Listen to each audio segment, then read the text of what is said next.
combination have the ability to impact or detract from what we call or think of as academic fluency. So really how efficiently, how automatic one is able to sort of approach their academic experience. So in terms of what parents will say, what we hear, what parents will describe for us, they'll tell us things like, she's really so smart, that she recognizes that she's struggling and recognizes that reading is hard for her. That he's starting to realize that he isn't keeping up with his peers. So a lot of these kids become incredibly well attuned to the fact that they have challenges that really set them apart from their peers. Last night, Darren was hitting his head and repeating, "I'm just stupid."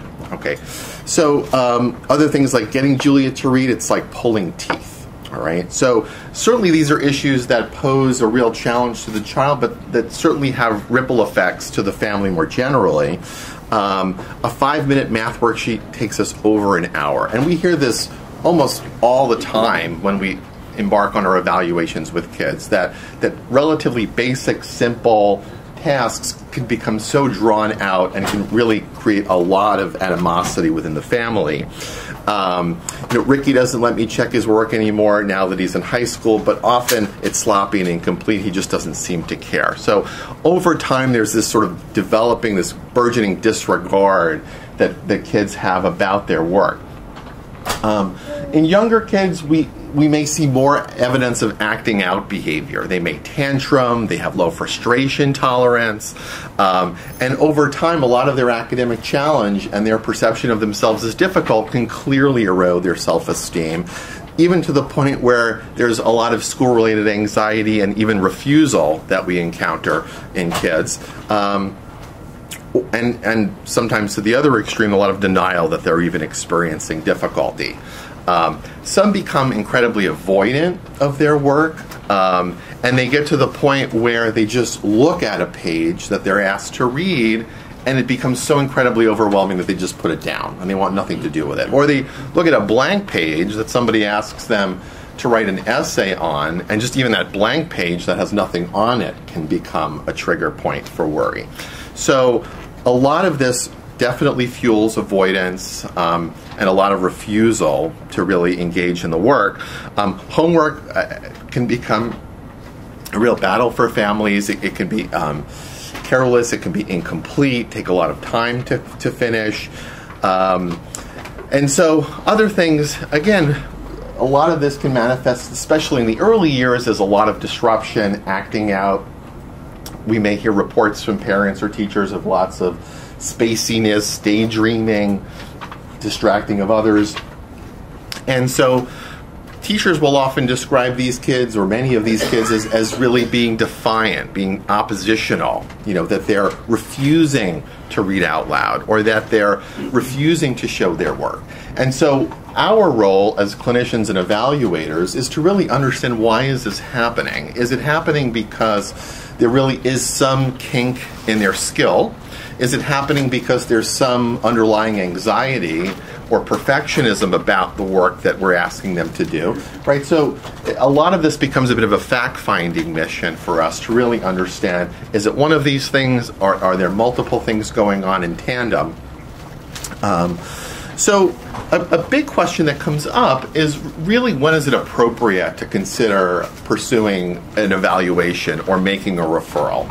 Okay, so generally speaking, I would say that the way I typically advise families is that the most appropriate point to think about referral is when the issues at hand are really eliciting impairment. Okay, so what does that mean? Well, if the child's academic challenges are really beginning to detract from their performance, if their grades are really taking a hit, or their self-esteem is becoming so corroded because of this, to the point where they're really suffering emotionally, certainly there's a time to think about a referral.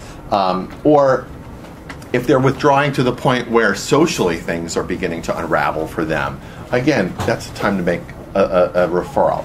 So in terms of other things, well, we also think about referrals when we want to consider the best possible placement for kids. Okay, and so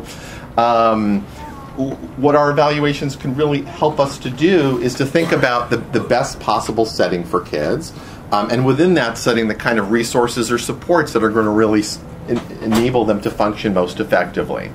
Also, referrals may be helpful to really shed light on any kind of diagnostic issues. Is there some anxiety going on? Is there some depression happening?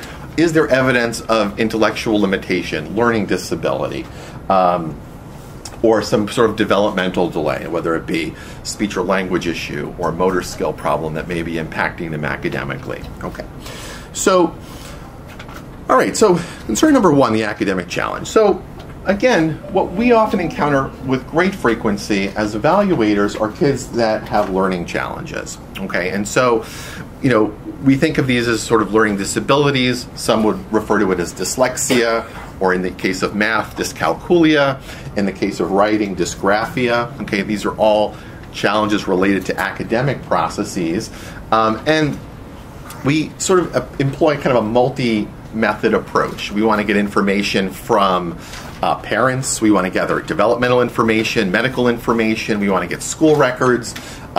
We want to perform a formal assessment to really gather concrete information from the child. And these should be sort of relatively persisting issues. It shouldn't be the case that, you know, the child slipped up for a week or two, and that sort of serves as a trigger for an evaluation. Generally, we want to think about these things as really going on for several months at least in duration. And one common question that comes up is, well, you know, how do we sort of define these things? And what I would say is that generally, in order to sort of display sort of formal evidence of learning disability, there should be one or more academic skills that is sort of objectively below where we would expect them to be for the child's age, okay? So, and naturally, we also anticipate that there should be some interference in how they're functioning day to day. Some kids can sort of conceal these issues for quite some time. They may not necessarily manifest until they make the move to middle school, they make the transition to high school, where maybe even they make the transition to college, right? So some really don't necessarily become challenged until the demands on them begin to really substantially ramp up. We find this to be especially true for kids who have real intellectual endowment, kids that are smart and who are able to really kind of manage with their assets for a long period of time. In terms of reading and writing, what does it look like? So in kids, it's a lot of omissions, it's substitutions, it's reading mistakes, it's slow reading, it's halting reading, just generally disfluent reading. They have trouble with spelling, they may have trouble putting sentences together. As the kids get older, their reading tends to be more accurate, but where they tend to fall down more is in reading speed or automaticity. Their comprehension tends to stand out as a challenge, particularly in adolescence and young adulthood. They have trouble getting meaning from what they read, trouble getting their thoughts together, organizing, sequencing their ideas well. And we often will hear from educators that their grades don't really reflect how much time and energy they're putting in. In terms of math, okay, it may be calculation-related problems, word problems, multi-step math problems. Later on, it's carelessness. It's difficulties with, kind of quick mental math, maybe more functional math, fractions, decimals, percentages. You'll ask somebody, okay, an item that normally sells for, $65 is reduced by 33% during a sale. How much does it cost now? That's when we're going to encounter difficulties in adolescence. Again, these more functional, real-world math applications. Again, inattention, restlessness, impulsivity. For diagnostic purposes, we often think about this as manifesting as ADHD, attention deficit hyperactivity disorder, which is really characterized by inattention and or hyperactivity impulsivity. We require these characteristics to be seen across multiple situations, at home, at school, with peers. There has to, by definition, be some relatively early onset of some of these characteristics at least.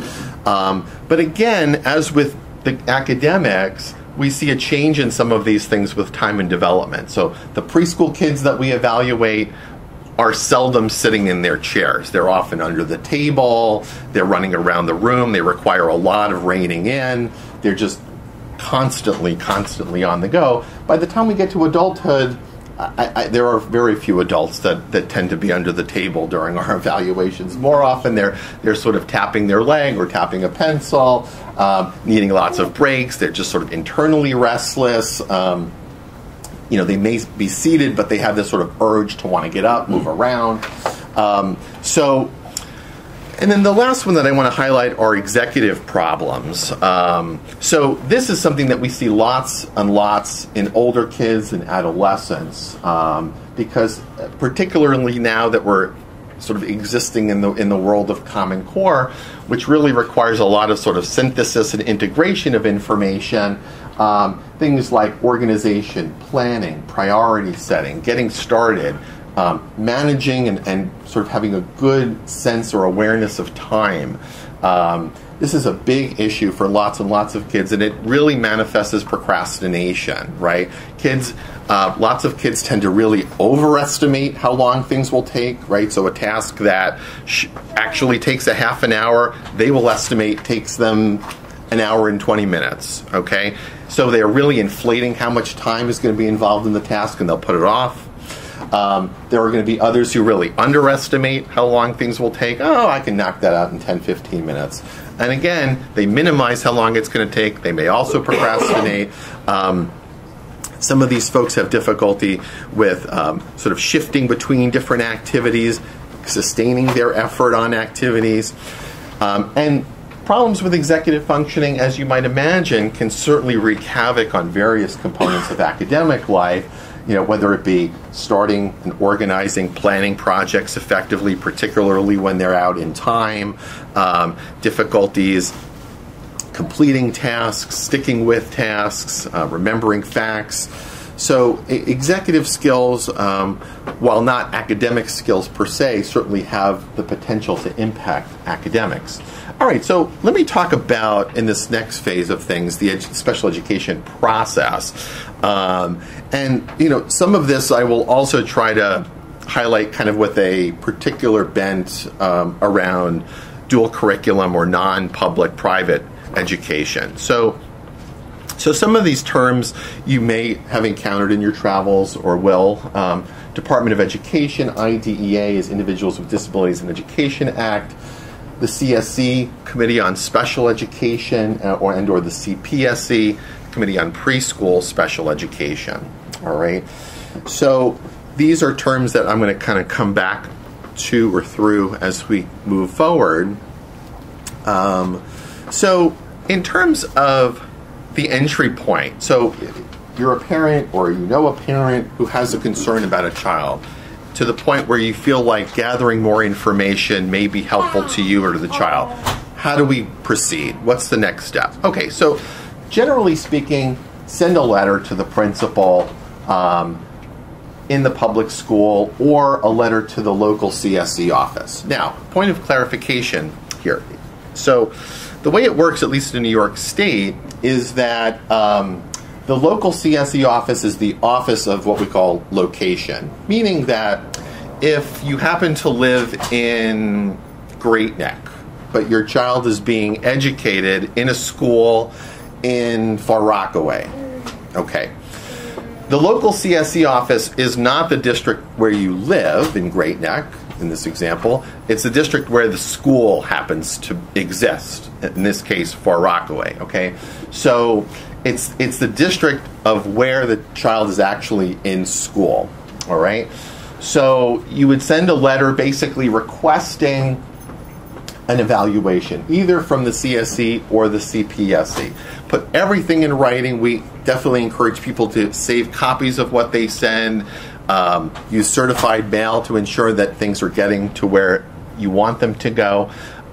So parents can certainly be the folks who are making requests for evaluations through the Department of Education, but referrals can also come from either the principal or somebody from the CSE within the district. It can come from even a member of the school, let's say an educator, okay? But most commonly, they tend to come from the parents. So after the parent submits their request in writing, okay, then what will happen, question? there was a blurb at the end about 18 or older. Right. So if the student is 18 or older, and we're actually able to keep kids in schools through age 21. So in the public schools, not college, public schools. In the public schools, correct. Right. So if there's a student who is still in school, who's reached the age of 18, that person can actually make a direct request for an evaluation of themselves. Correct. So after there's been a formal request that's been made in writing, then within 10 days the school will respond and send basically an explanation of rights as parents, and then also a consent to evaluate the child. Okay. And so in this point, it's important just to make sure that parents understand what their rights are, that they don't necessarily believe or trust everything exclusively that they're reading online. And so in terms of types of evaluations, okay, and I'll come back to this process in a moment. So one would be the school-based evaluation, the evaluation that the district itself would complete, okay? And so what these evaluations can accomplish, I'll tell you what they can and do not accomplish.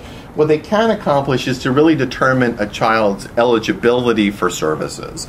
The district will complete an evaluation, and I'll talk more about that in a moment.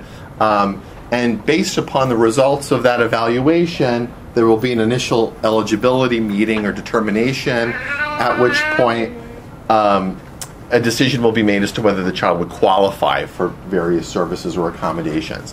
What district evaluations do not do or do not result in are any formal diagnoses, meaning that there wouldn't be any diagnosis of learning disability.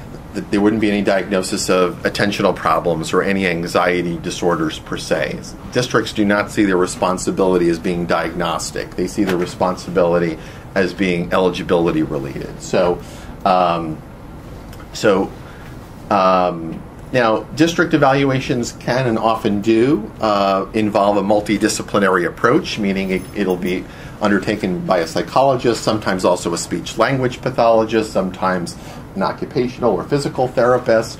And so these are one form of evaluation that's certainly available, and it's available typically at no cost. Other options would be psychiatric or diagnostic evaluations. And so if we go to the Department of Ed-Eval, so in terms of what it really needs to include, so the evaluations that the districts are going to complete should involve a psychoeducational evaluation, meaning an IQ evaluation, depending upon the child's age, an academic evaluation, some social history or background information gathering. It often will include some form of classroom visit or observation, depending upon the age of the child, some vocational or professional interest evaluation. And parents are typically asked to provide a physical exam. If the parents wish, it can even be done through the CSC at no cost to the family, but typically the families will provide that. And these can be done bilingually. So in terms of timeline, so again, once the parental request goes in, within 10 days the district responds, and responds by sending the family a consent to proceed with the evaluation. Once the district receives that consent back from the family, they have 60 calendar days to complete their own evaluation, okay? Unless for whatever reason the parent delays the process. So that's the parent right. The other type of evaluation, and this would generally not be done within the confines of the district, might be either a psychoeducational or sometimes a neuropsychological evaluation. These tend to be broader based than what would be done in the school. They can result in sort of more diagnostic decisions as opposed to just sort of eligibility decisions, but they certainly do assist with eligibility decisions. And this sort of entire scope of domains would be included. So intellectual or IQ, academic skills, language, learning and memory, attention, executive functioning, emotional functioning, social functioning, any of which alone certainly can detract or impact academic performance, or for that matter, social functioning. And so these evaluations really shed a lot of light on how kids learn, how to better teach the child, what form of treatment may be best suited for the child, and really how to leverage their strengths. It can also help with things like placement, related services, things like speech, occupational therapy, or counseling, accommodations, how well various treatments that have already been instituted, how well they seem to be working. Should we increase or decrease the frequency of services that might already be in place? And of course, goals to target in treatment. Okay. So let me talk about some of the more common obstacles or tips that I think would be really helpful on a practical level. So first of all, and this one is really important, when the Department of Education completes their evaluation, the parent has the legal right to get a copy of that report 5 days prior to the IEP meeting. Okay, so again, the way things work is the district will complete their evaluation and a date will be set typically to review the findings from that evaluation. The parent is legally entitled to a 5-day window prior to that eligibility meeting to review the report. And this is such a common issue. Oftentimes it isn't until the parents are actually sitting in that meeting that they see those reports for the first time, and it just, they don't really know how to digest it. They don't know how to process it. So this is a real big one. And I often encourage parents just to defer the meeting if they actually haven't gotten the copy of it in advance of the meeting. And you know, districts often take a strong position on this, because if there's a family that's pursued an evaluation privately, the district is very strong-willed about making sure that they receive a copy of a private evaluation before the meeting, but they don't tend to reciprocate so well when it comes to providing families copies of it before their evaluation. So the other thing is that once a child has qualified for services, they are automatically entitled for reevaluations at least every 3 years. This is sometimes referred to as a triennial or a mandated evaluation, but it doesn't have to be that infrequent. Parents can actually request evaluations yearly if they want to get more detailed information about the child's progress. And if at any point the parent feels like what the district is doing is inadequate, if it falls short, if they feel like it hasn't really been done professionally, or if they feel like it hasn't been appropriate or effective in scope, they can request an independent evaluation at the district's expense. So in terms of roadblocks, so again, not getting these evaluations with sufficient lead time, disagreeing with either the findings or the recommendations of the district, if it hasn't been adequately completed in its scope. The last one I can't say happens all that often, which is if it hasn't been done within that 60-day time period. I think generally districts, at least at this point, tend to be pretty good about that. So let me talk about the two primary mechanisms for getting help, at least within the district. One is the IEP, or sometimes called the IESP, depending upon the type of school environment. The second is a 504 plan. We'll talk about the similarities and differences, and again, if there are questions, I'm happy to entertain them. So an IEP, or Individualized Education Program, is basically a mechanism through the IDEA, Individuals with Disabilities in Education Act. It tends to be the sort of more formal, if you will, mechanism for getting assistance through the district. The IESP, Individualized Education Services Program, is basically the sort of a parallel version of that for kids or families who are educated outside of the district. So if the parent places the child, let's say, in a yeshiva, in a dual curriculum program, the district will develop, rather than an IEP, an IESP. By and large, it's just a matter of semantics. but they are sort of termed differently to draw a distinction between kids who are or are not within the public system. Okay, but if you're saying it's We're going to hold questions at the end, please. Okay?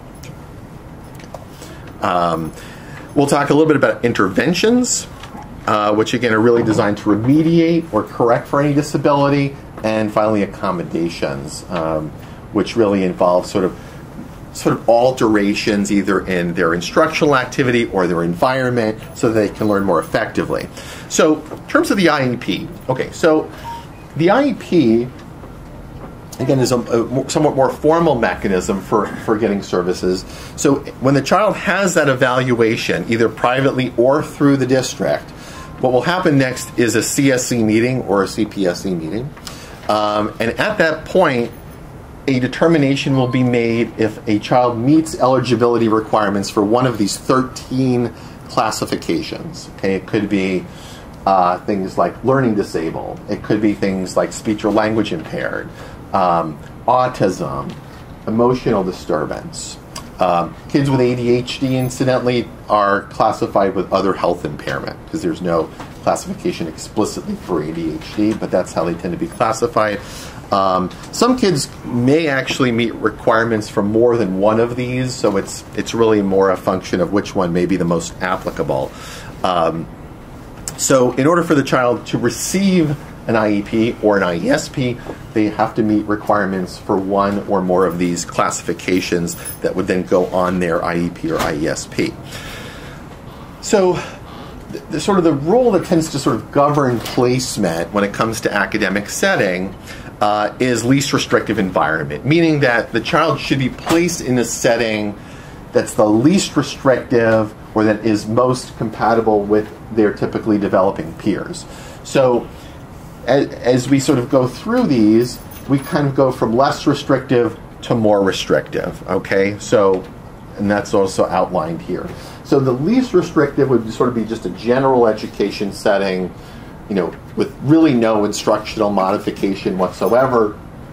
General education with related services might be something like resource room, right? So they get pulled out for resource room or additional academic support, but they're mainly educated in a general education setting, or what's called SETS, okay, special education teacher support. That's somebody who actually pushes into the classroom to provide some academic assistance. Integrated co-teaching used to be referred to as inclusion, okay? So these are classrooms that are staffed by two teachers, one a general education teacher, another a special education teacher, okay, that has a special education background.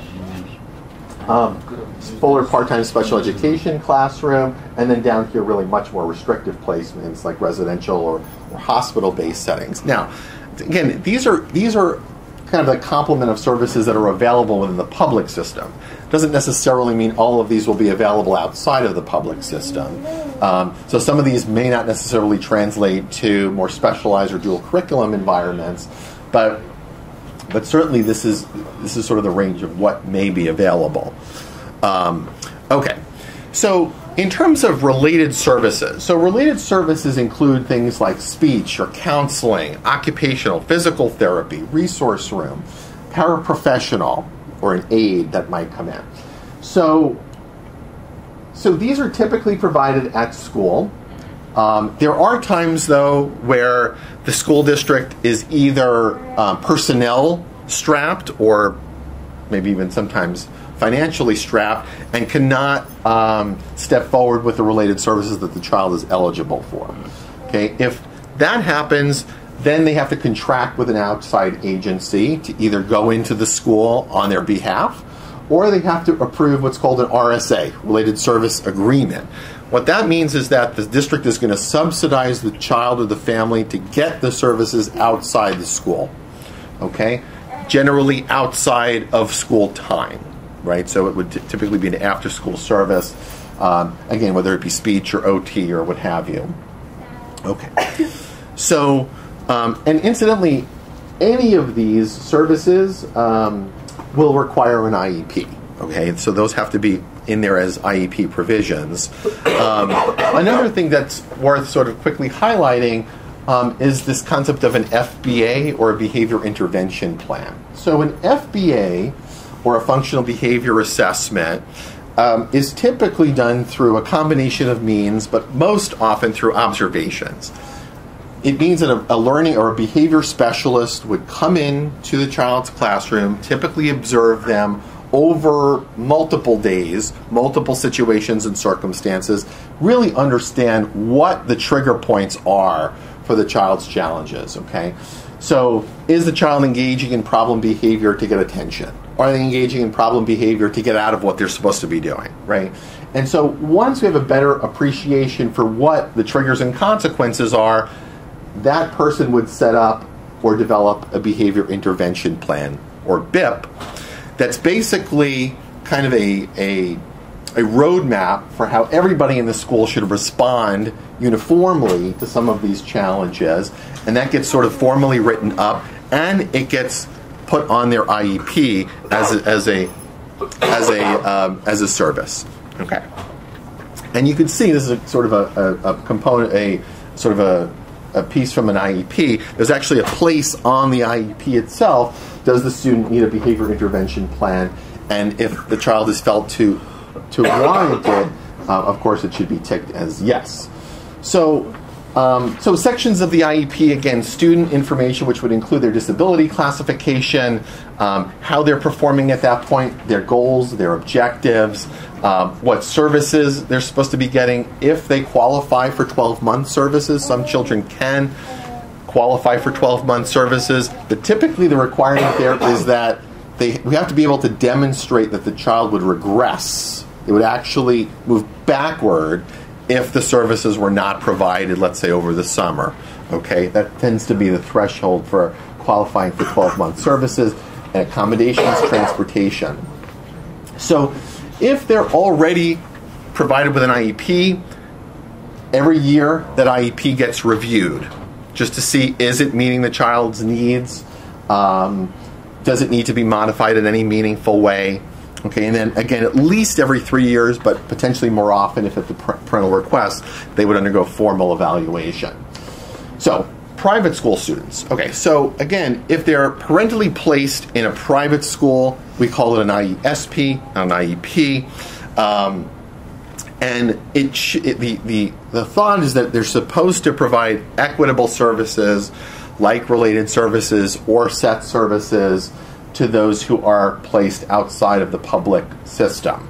Okay. So, all right. So why make changes if they're making limited progress? To make some enhancements if the child's functioning has changed. Okay. If the parent wants to make a change to an IEP that's already in place, some of these changes can be very informal, right? Like, oh, I think that, maybe he should be in a separate location when he takes tests. Okay, some of these things can be done just through consultation with the school. Others require a special meeting. Finally, let me touch on 504 plans. 504 plans are a less restrictive way to get services, okay? This does not require formal classification, so it doesn't require one of those 13 classifications that I mentioned. And a 504 plan does not require really any instructional or curriculum modifications. So we're talking about things like repetition of instructions, preferential seating, duplicate copies of textbooks, copies of notes, extended time. So these are all sort of, again, more sort of slight adjustments than real sort of teaching related or curriculum related changes or modifications. So I'm just going to jump ahead a little bit in the interest of time. So the other thing I would say is that everything that can be provided through a 504 plan can be incorporated into an IEP. So an IEP includes everything that a 504 plan can do and more, but there are some things that an IEP can do that a 504 plan cannot accomplish. So they are different. So in terms of what to do if the parent disagrees with things. Okay, so one approach is through mediation. Okay, I'm going to just wrap up in a minute. So basically, if the parent and the CSE don't see eye to eye, they can meet with a representative to reach a mutually agreeable determination, but whatever determination is reached is binding. Okay, it really has to be honored. The other is through an impartial hearing. Okay, that's when a hearing officer, basically more like a judge, essentially hears both the district's case and the family's case and basically makes a determination. And usually the family needs to enlist some legal representation for that. I just listed a couple of resources here that I think could be helpful, but I'm happy to take a few questions. Okay, the resources will be available on the Achiezer website. Does anybody have any questions you pass forward? Okay. Just take a second. Please write it out and pass it forward. It's a statement? Okay. Statement while reading the question. I just wanted to comment that I work in the school system, so just for informational purposes, when a parent tells the committee making the IEP that they are putting their child in a yeshiva, for example, and are opting for an IESP, so they need to be aware that the only types of services that they're going to be entitled to is the equitable services, which is sets and related services. If their child needs a small class placement, it's not included in equitable services. So if they are looking for a small class placement that they ultimately want to get funding for, they should not ask for an IESP. They should ask for an IEP, because with an IEP they can be recommended a special class. And then they would have to go through the route of looking at that recommendation that the CSE is making and explain why it's not appropriate, that they have another appropriate place, and they probably would need an attorney to help them with that. But it's just an important piece of information that if you're asking for an IESP, you're not going to go for funding for a small class. No, thank you. I appreciate that clarification. Okay. If a child... Do you request that of the district of location or the district of where you live? Whoever's doing your evaluation is going to create either an IEP or an IESP for your child. But when you ask for an IESP, you are saying, I am parentally placing my child in a yeshiva. So the only thing you're going to be entitled to is equitable services. If what you're really after is a special class in a special program, don't ask for an IESP, because that's not something that you will be entitled to under that umbrella. Okay, if you want to discuss this later on your own, okay, if you want to discuss this later on your own, okay, there are a couple of questions that I'm kind of collapsing into one. Okay. If a child has not graduated high school but dropped out, can he or she still be evaluated? I believe, yeah, Okay. as far as I know. The second question is, what type of evaluation is available to a child who has graduated college and or is going to college? Is that a Board of Ed thing, or So, is it? so if they, no, so once they've exceeded the age of 21, then they typically would not be eligible for services 19. through. A 19-year-old who's in college. If they're in college, so they graduated from Right. high school, right? So then, if they're in college, my recommendation would be to see if they can pursue an evaluation Through the school. through the college, yeah, because once they've graduated, generally speaking, the Department of Ed doesn't consider them to be their responsibility. Most colleges have an Office of Disability Accommodations, and they will help lead the student through that. Something like this. So okay. Is there there's a question here about a 40-year-old. I'm not going to deal with that. Okay. Is there an age when it's realistic? Why aren't you going to deal with Because it? we're talking about school-age children evaluations. So where can I go for that? Okay, afterwards. Okay. Is there an age when it's realistic to stop pushing certain basic academic expectations? We're talking to a group of Jewish mothers. That's my question. Did it become a doctor? Good question. It's a great question. So the question is there an age after which to stop pushing basic academic? He's functioning. So can you tell me a little bit more about the situation that you're? I would say that, I guess in way of background, I would say that when teaching a child with developmental, I mean, a lot of what your seminar was based on, I think we've been going, I've been going through for the past 10 years, we've been going through IP meetings, and I feel like I could have done a lot of this, so I'm familiar with a lot of this. Sure. I mean, a lot of points where I've learned new and I've taken notes. But my question, I guess, is when going through the route of trying to teach to a developmentally delayed child, let's say math or basic math or basic reading, at a certain age where you're seeing where they keep talking about pre-reading or we're getting there, is there a certain age where you would say it's just not going to happen based on you have developmentally delayed child and what you see is what you get? So I think it depends on a lot of. Right, so it depends on a lot of factors. It depends on the individual profile of the child, because their rate of academic growth is probably going to be impacted by intellectual abilities and whether there are other vulnerabilities that are in place. So what I would say is that typically some compromise between focusing on what's immediately required of them. So in other words, if they're in 6th grade but their reading skills are at a 1st or 2nd grade level, okay?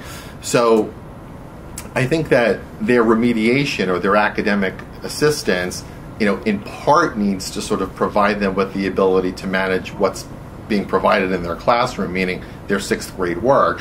But I think that there should be an additional component that really does continue to chip away and reinforce some of the basics, like the decoding skills and the pre-reading skills. So, and the hope is that as those skills mature over time, there would be a little bit less emphasis on that and a little bit more on the here and now. I'm saying, but when we talk about this window, there is a window. It actually does shut eventually. So, right. So when it comes to reading specifically, I mean, what the science certainly seems to suggest is that kids are sort of most primed to benefit from reading-related interventions up through 5th grade. Now, does that mean that after that they don't? Age 5th grade. You mean 5th grade? 5th grade, meaning meaning like around 10 years or so of age, right? So after that, it doesn't mean that they wouldn't benefit from intervention. It just means that they stand to gain less, relatively speaking. So, and we can certainly talk further about the specifics. 2 seconds, you don't mind? Sure. Oh, hey, how are you? We never met, by the way. First time. We've spoken many times. Just want to say, first of all, thank you, Dr. Marks. Oh, my pleasure. Yeah, I know that this session specifically was set up as, it's a unique session that's not a typical one, certainly not in this conference. We added different things this year besides typical, nothing's typical, elder care. But I just want to make sure that everyone here is aware that besides the information that you gave, obviously some have dealt with this, some haven't, and the struggle, I can't speak on others' shoulders because, I'm not dealing with it myself. I know it's a strenuous, difficult journey. But there are people out there, certainly in our community, I know from Brooklyn as well, and in our organization, who are interested in trying to make sure that there's a lot more formalized information gathered to help people like yourselves who are dealing with this. There just simply isn't enough information, whether it comes to resources, referrals, guidance specialists. There's a lot of organizations out there, as you all know, but not enough for this population. It's no secret. And so I urge and ask you to please, all of you, if you could take 5 minutes, whether it's a feedback card or whether it's an email address that we can give you, and let us know, what you thought about today. Let us know if you're interested in we can keep you posted in the future on items that are just specifically relating to this field. We'd love to grow from this. This was obviously a first step in the right direction. We'd love to make sure that we gather as much resources and as much information to help maybe make your lives just a tiny bit easier. So thank you all for being here, and thank you, Dr. Marks. Thank you for having me. for the speech. I'm going to give you